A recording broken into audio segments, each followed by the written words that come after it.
사랑하는 성도 여러분, 5월 가정의 달을 맞이해서 우리 교회 각 가정마다 하나님께서 부어주시는 사랑과 은혜가 넘치기를 주의 이름으로 간절히 축원합니다. 특별히 이 어버이 주일을 맞이하여서 우리 교회에 연로하신 우리 부모님들 더욱더 영육간에 강건하시기를 주의 이름으로 간절히 축원합니다. 이 연세가 70세 이상으로 우리 베델 선교에 소속되어 있는 우리 교회의 부모님들, 수고스럽지만은 이렇게 잠시 일어나 주시면은 우리 온 성도들이 박수로 우리 격려하겠습니다. 우리 잠시 일어나 주시기를 바랍니다. 우리 일부 예배 때는 많은 분들이 참여를 안 해서 우리 젊은 층들이 많이 참석해서 뜨겁게 했는데 오늘은 예배는 우리 부모님들 많이 나오셨어요. 우리 뜨겁게 우리 격려하시겠습니다. 그리고 우리 복장하십시다. 건강하게 장수하세요. 또 다시 크게 건강하게 장수하세요. 네, 박수로. 네, 감사합니다. 감사합니다. 사랑하는 성도 여러분, 오늘처럼 이렇게 어버이날이 되면은 우리 모두 우리 성도들의 마음이 어떻습니까? 무겁고 좀 가슴이 답답한 것 같습니다. 우리는 대부분이 다 부모이면서 동시에 우리 자식이기도 합니다. 젊은 부모로서 어린이날을 맞이하게 되면은 그저 기쁘고 그리고 마음에 별로 큰 부담이 없습니다. 왜냐하면은 지금까지 자녀 사랑했듯이 어린이날에는 조금 더 신경을 써서 이렇게 잘해 주면은 되기 때문에 그렇습니다. 그런데 우리가 자식으로서 어버이날을 맞이하게 되면은 어떻습니까? 내 부모를 공경하라 하는 이 설교 말씀을 듣고 내가 지금까지 섬긴 부모님을 생각하게 되면은요, 마음이 편치를 않습니다. 누구나 제대로 공경하지 못해서 부모님께 죄송한 마음뿐이기 때문에 그렇습니다. 특별히 부모님이 돌아가신 분들에게는 이 날은 가슴이 꽉 이렇게 메어지는 날이 됩니다. 이제는 효도하고 싶어도 길이 없기 때문에 그렇습니다.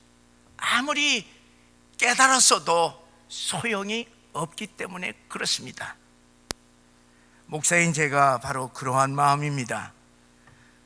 연로하신 우리 아버님을 두고 저는 유학길을 떠났고, 그리고 미국에서 목회를 했을 때 아버님이 돌아가셨습니다. 어머님은 선교 갔다가 돌아오는 길에 임종을 하셨습니다. 저는 이 날이 되면은 마음이 너무 무겁습니다. 부모 공경도 제대로 못한 제가 여러분들 앞에서 부모 공경을 하십시오, 그렇게 설교를 해야 하니 양심의 가책이 너무너무 큽니다. 옛말은 아무리 이렇게 보더라도요, 틀린 말이 없는 것 같아요. 틀리지 않고 오늘날도 똑같습니다. 자식은 부모가 10가지를 해주다가도 하나를 못해주면 부모에게 등을 돌립니다. 그것이 자식의 마음입니다. 그러나 부모는 자식이 10가지 못마땅해도 하나를 잘해주면 그것이 너무너무 고마워서 평생 자식 자랑하면서 삽니다. 그것이 부모의 마음입니다. 한 부모가 10명의 자식을 거두어도 10명의 자식들은 한 부모를 거두지 못한다고 합니다. 이런 옛말은 내리사랑은 있어도 치사랑은 어렵다고 하는 말이 되고 있습니다. 자식들이 아무리 효도를 한다 하더라도 부모 사랑 따라갈 수가 있습니까? 턱도 없습니다. 여러분, 우리 한국이 선진국이 되어서 지금 얼마나 잘 살고 있습니까? 지난 2년 동안 코로나로 말미암아 우리나라의 경제가 무너지고 우리 살림이 흔들리라고 다 걱정을 하였지만은 그래도 이렇게 견뎌내는 것을 보면은요, 참 대단한 나라입니다. 우리들이 어떻게 이처럼 부강하게 잘 살고 있습니까? 다 좋은 집에, 좋은 자동차에, 좋은 모든 현대 시설을 갖추고 그리고 잘 먹고 잘 사는 이유가 무엇입니까? 60대, 70대, 80대, 90대 연로하신 부모 세대들의 희생으로 말미암아 맺은 열매들입니다. 그런데 오늘 이 시대에 연로하신 분들이 사회와 가정으로부터 정말 받아야 될 그 대접을 받고 있습니까? 그렇지 않아요. 그렇지 않습니다. 과거에 동방예의지국이라고 해서 우리나라가 자랑했던 그 효도 사상, 경로 정신은요, 이제 다 사라졌습니다. 이제는 부모 세대가 자식들로부터 경제적으로, 그리고 신체적으로, 그리고 정신적으로 독립을 하지 아니하면은 살기가 서러운 시대를 맞이하게 되었습니다. 저도요, 꽤 많이 배운 사람인데요, 이 시대를 지금 따라가지 못하고 있습니다. 지금 우리들은 이 인터넷과 스마트폰의 정보화 시대, 그리고 인공지능의 이 자동화 시대, 그리고 이제 메타버스라고 하는 가상 세계의 시대 속에서 우리들이 살고 있습니다. 부모 세대는 이러한 급격한 시대의 변화를 따라가지를 못하고 있습니다. 젊은 세대 얘기하는 거 보세요. 언어를 이거 이해가 안 되는 언어예요. 무슨 말을 하는지 지들끼리 막 단어를 줄여갖고서 막 얘기를 하는 거야. 우리는 몰라요. 예? 부모 세대의 그 풍성한 인생의 경험, 지혜, 이제 필요 없는 시대가 됐습니다. 왜? 인터넷 탁 치게 되면 다 나오고 있습니다. 그리고 어머니들이 밥하고 가사 돕는 거 이제 기계들이 다 해주고 있어요. 부모 세대가 자식들에게 도와줄 것이 별로 없는 거예요. 기껏해 하나 딱 있습니다. 손주 나오면 베이비시터 하는 일, 고작 그거예요. 뭐 이제 2명도 아니야. 이제 1명이야, 1명. 금방 끝나. 거기에다가 90대까지 장수하니까 한갑이 지난 자식들과 같이 늙어가니 효도를 어찌 기대할 수가 있겠습니까? 자식들의 눈치 보느니 차라리 혼자 사는 것이 더 편한 시대를 맞이했습니다. 자식들이 찾아오게 되면 반갑고, 안 찾아와도 바빠서 그러려니 그렇게 생각해야지, 내가 너희들을 어떻게 기르는 줄 아느냐, 그렇게 생각하게 되면요, 남은 인생이 너무너무 서글퍼집니다. 사랑하는 여러분, 연로한 부모 세대만이 아니라 오늘날 젊은 부모들도 분명히 기억하시기 바랍니다. 연로한 부모들도 다 그랬지만은 젊은 세대 부모들이 지금 자식들을 어떻게 키우고 있는 것입니까? 부모는요 다 똑같아요. 내 자식이 최고야, 제일 잘났어. 그리고 자식들에게 너는 최고다, 너밖에 없다, 그렇게 생각하면서 자신의 인생, 부모의 인생들을 자식들에게 다 쏟아붓습니다. 과거에는요 소 팔고 땅 팔아서 자식들 공부시켰습니다. 오늘날에는요 부모 봉급 다 털어서 자식들 공부시킵니다. 그리고 현대 부모들은요 자식들을 위해서 숙제해주고, 그리고 유명하던 학원에 여기저기 보내느라고 자동차를 다 태워서 보내고, 그리고 대학 가서는 스펙을 쌓아주는 것입니다. 그러니 자식들은요 자기밖에 모르는 것이에요. 뭐 잘 되면은 다 자기들이 잘해서 잘된 줄 알고 그렇게 생각하고 있는 것입니다.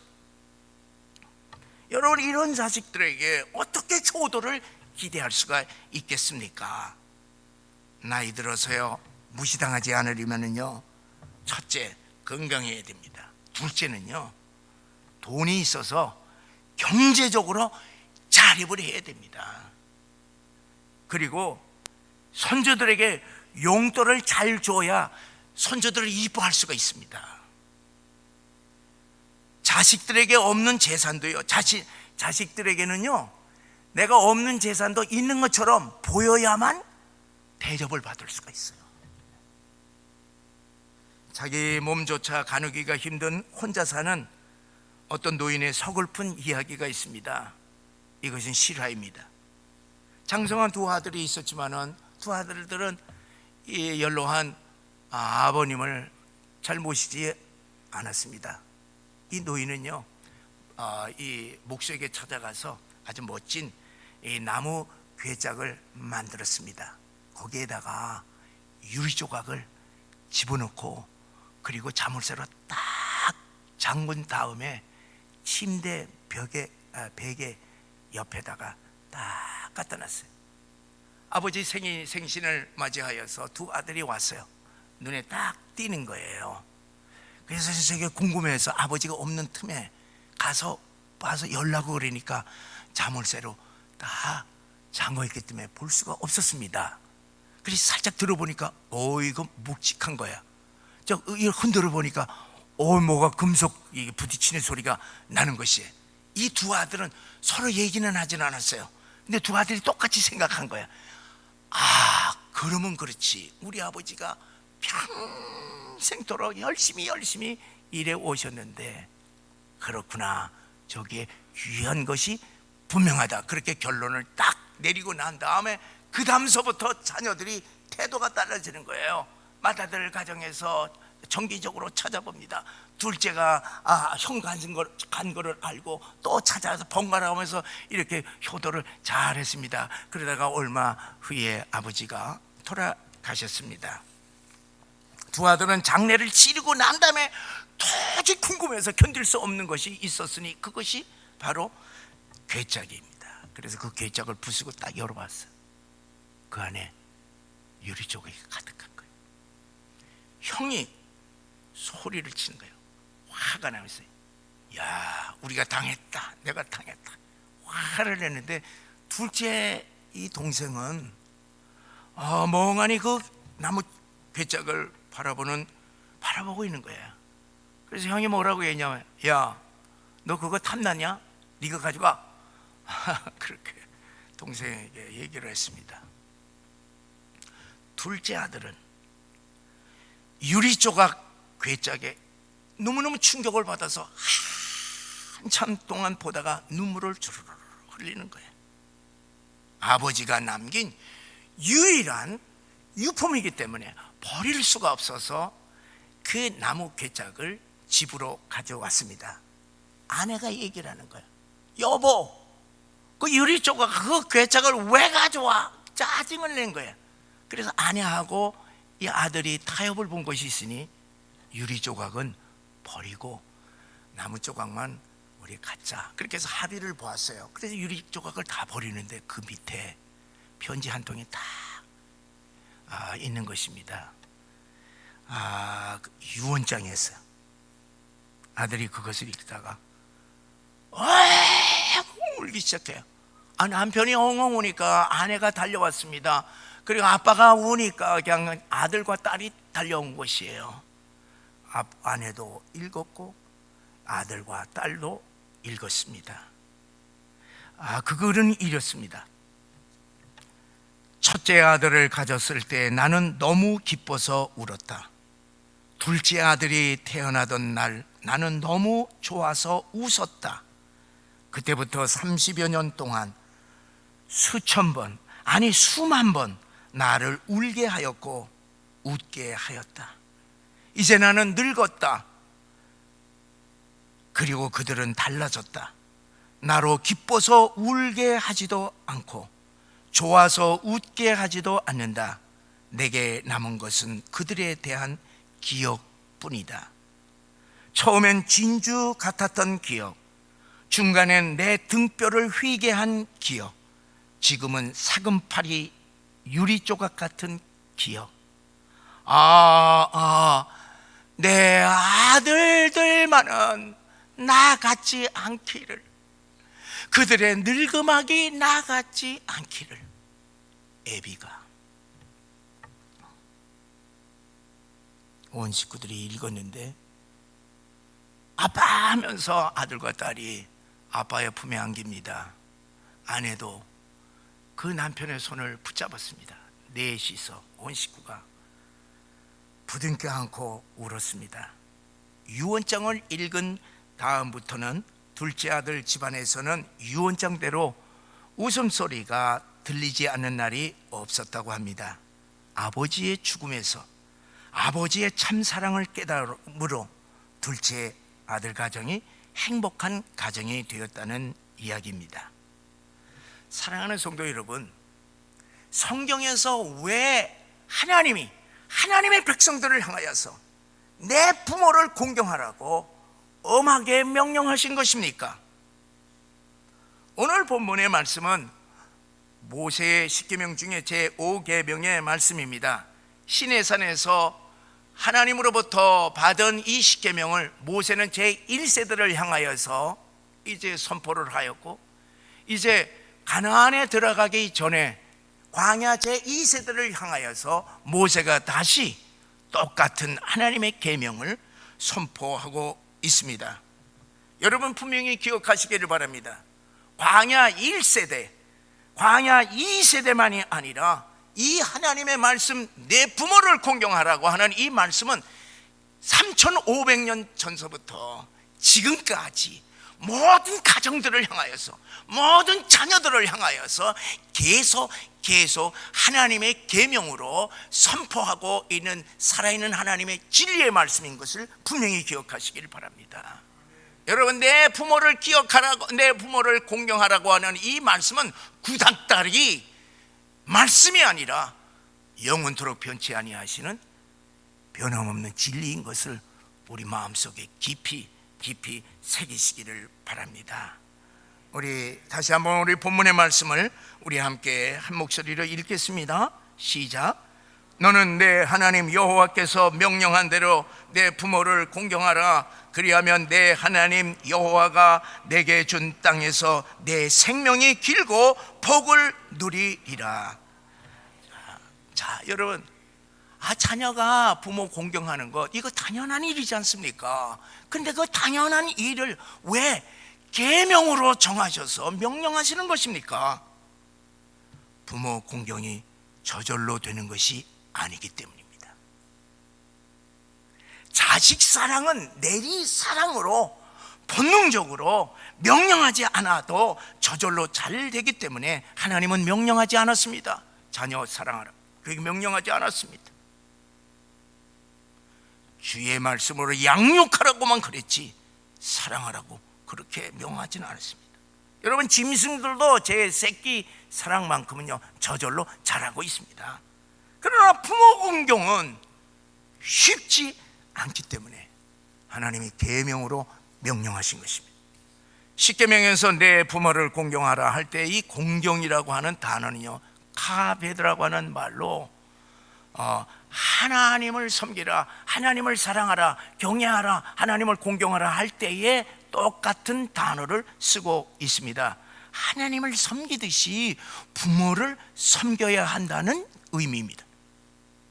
십계명 중에 제1계명에서 300계명까지는 하나님에 대한 대신 계명입니다. 그리고 제5계명에서 10번째까지의 계명은 우리 인간에 관한 계명입니다.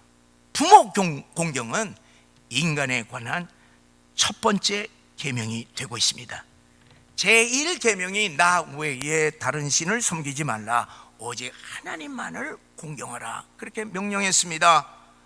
사람들은 보이지 아니하는 하나님보다는 눈에 보이는 우상들을 더 쉽게 섬기기 때문에 하나님만을 섬기라고 계명으로 엄하게 명령하신 것입니다. 여러분, 1계명에서 4계명까지는요 말만 달랐지 내용은 무엇이냐? 하나님만을 섬기라는 말씀인 것입니다. 제5계명인 부모 공경도 지키기가 쉽지 않기 때문에 인간에 관한 첫 계명으로 명령했습니다. 하나님은 하나님 경외와 부모 공경을 똑같이 아주 엄한 계명으로 명령하신 것입니다. 이것은 자기를 낳아준 보이는 부모도 섬기지 못하면서 보이지 아니하는 하나님을 섬긴다고 하는 것은, 그것은 거짓된 위선이기 때문에 하나님 공경과 부모 공경을 동일시하여서 첫 계명으로 명령하였습니다. 이 계명을 어기면은 저주를 받게 되고, 이 계명을 지키게 되면은 복을 받으리라 하나님께서 약속을 하셨던 것입니다. 제2 계명에서 하나님을 섬기지 않고 우상 섬기는 자들에 대해서는 아버지로부터 3대 그리고 길게는 4대까지 저주를 받으리라, 그렇게 기록하고 있습니다. 출애굽기 21장 15절에 보면은 자기 아버지와 어머니를 치는 자는 반드시 죽일지니라. 신명기 27장 16절에는 그 부모를 경홀히 여기는 자는 저주받을 것이다 했습니다.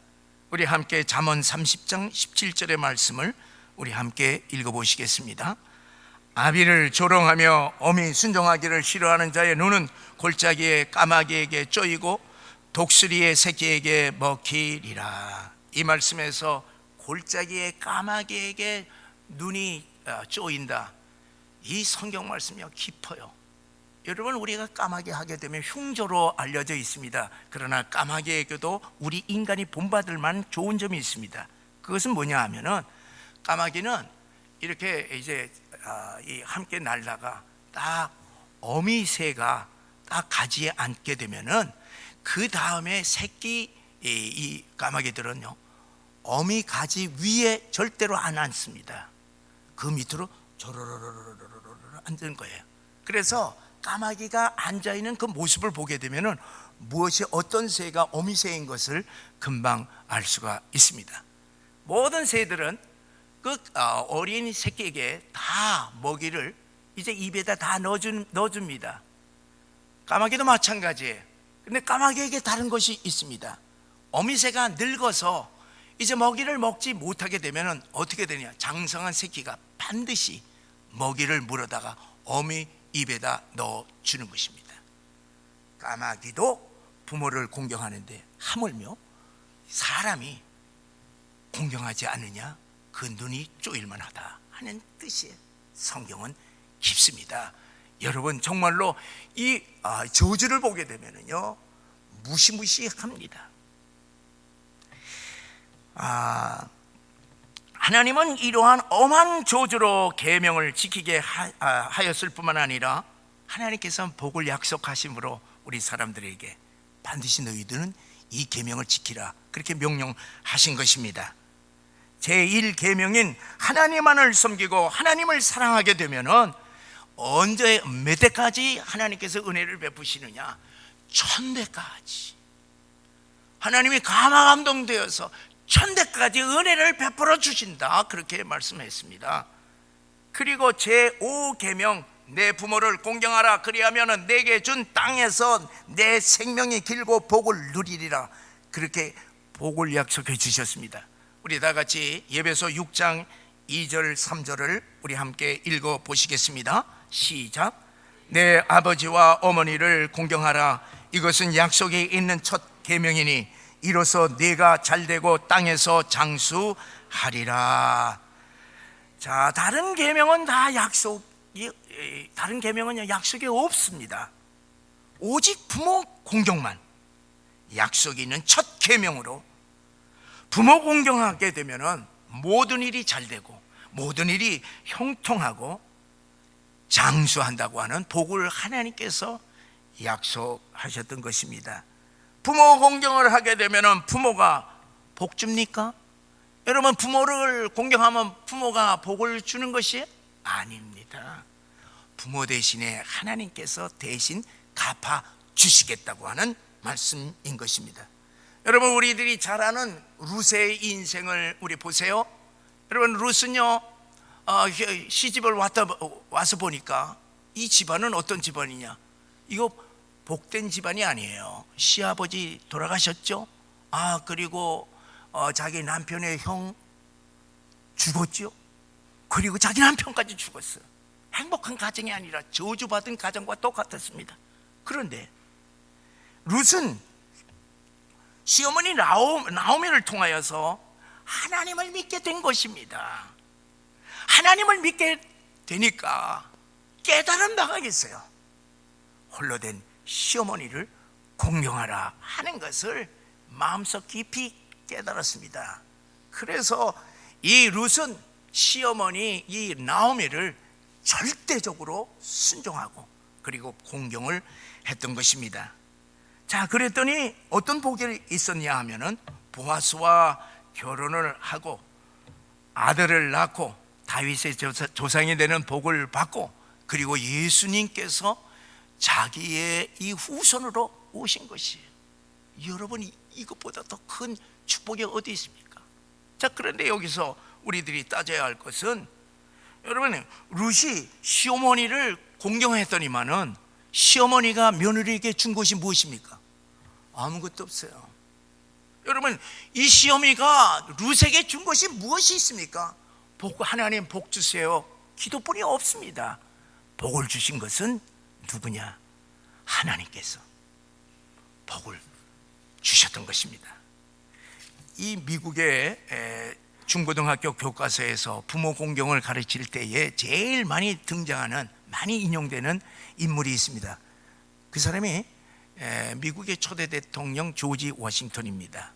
조지 워싱턴은 어렸을 때부터 꿈이 있었는데 그 꿈은 바다를 너무나도 좋아했기 때문에 바다 이 원양어선에 이 선원이 되는 것이 꿈이었어요. 그래서 장성해서 이제 선원 훈련을 다 받고 어머니에게 이제 인사하겠다고 어머님에게 자기 얘기를 다 털어놨어요.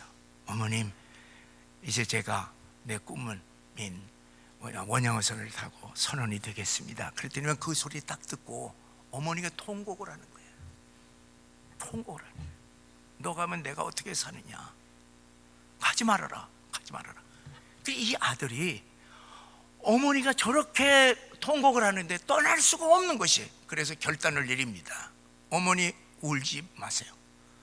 나 떠나지 않겠습니다. 어머니 곁에서 어머님과 함께 살겠습니다. 울지 마세요.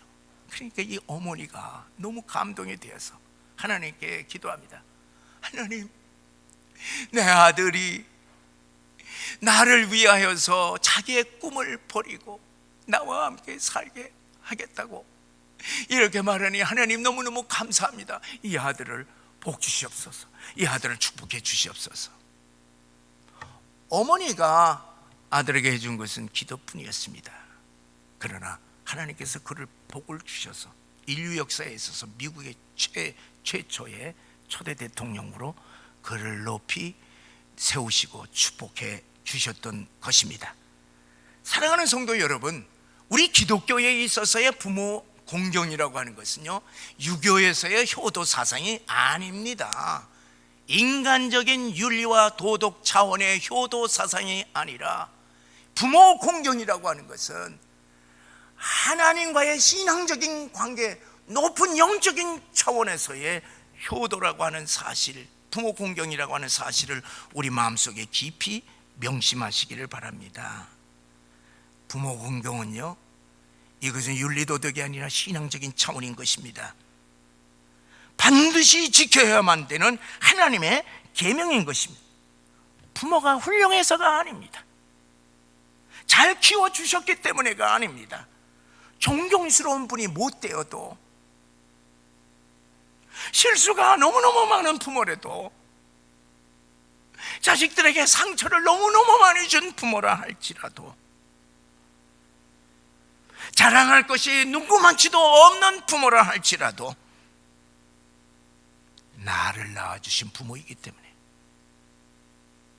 성경은 무조건 내 부모를 공경하라, 그렇게 말씀하신 것입니다. 여러분, 왜 그렇습니까? 부모는 바로 내 존재의 뿌리이기 때문에 그렇습니다. 생명의 빛을 줬기 때문에 그렇습니다. 양육의 빛을 줬기 때문에 그렇습니다. 사랑의 빛을 줬기 때문에 그렇습니다. 무엇보다도 하나님께서 내 부모를 통하여서 이 땅에 나를 보내셨기 때문에 그렇습니다. 그래서 부모를 공경하지 않는 것은 바로 부모에게 주신 부모를 주신 그 하나님을 공경하지 않는 것이기 때문에 성경은 부모 공경을 계명으로 엄하게 명령한 것입니다. 그러면 사랑하는 성도 여러분, 우리가 어떻게 부모 공경을 잘할 수가 있겠습니까? 우리가 하나님을 이렇게 잘 섬기고 그리고 하나님을 사랑하기 위하여서 정기적으로 마음을 다하여서 함께 모여서 예배를 드리고 그리고 사랑으로 신앙 고백을 합니다. 물질로 드립니다. 그리고 몸으로 헌신하며 신앙생활을 합니다. 우리 부모님들에게도 마찬가지입니다. 정기적으로 찾아뵈어야 하고 합니다. 사랑한다고 입술로 고백을 하고 마음으로 존경을 하고 그리고 물질로 부모에게 감사를 드리고 그리고 몸으로 섬겨야 할 줄 믿습니다. 부모 공경이 가정에서의 신앙생활인 것을 믿으시기를 바랍니다. 부모 공경을 못하면서 내가 신앙생활을 잘하고 있다고 생각하는 그것은 착각인 것입니다. 보이는 부모도 공경하지 못하면서 보이지 아니하는 하나님을 아버지를 공경한다는 것, 이것은 언어 도단이고 이것은 신앙이 참된 신앙이 아닌 것입니다. 이미 부모를 떠나보낸 분들은요, 연로하신 우리 교회 부모님들을 공경하시기를 바랍니다. 연로하신 우리 교회 부모님들의 공경으로 말미암아 우리 주님의 교회가 사랑에 넘치는 그러한 교회가 됨으로 말미암아 교회 부흥과 함께 우리 온 성도들이 하나님의 약속의 복을 받는다고 하는 사실을 믿으시기를 바랍니다. 사랑하는 성도 여러분, 부모 공경이 참으로 쉽지 않지만은 우리가 이 땅에서 복을 받는 비결입니다. 부모님이 생존하시는 그 자체가 우리들에게 하나님께서 복을 주는 모든 일이 형통하게 하는 통로라고 하는 사실을 우리들이 말씀을 통하여서 깨달아야만 합니다. 그러므로 가정과 교회에서 신앙생활을 통하여서 부모님을 기쁘시게 공경하심으로 이 땅에서 하는 모든 일마다 형통하고 건강하고 장수하는 놀라운 하나님의 축복을 모두 받으시기를 주의 이름으로 간절히 축원합니다.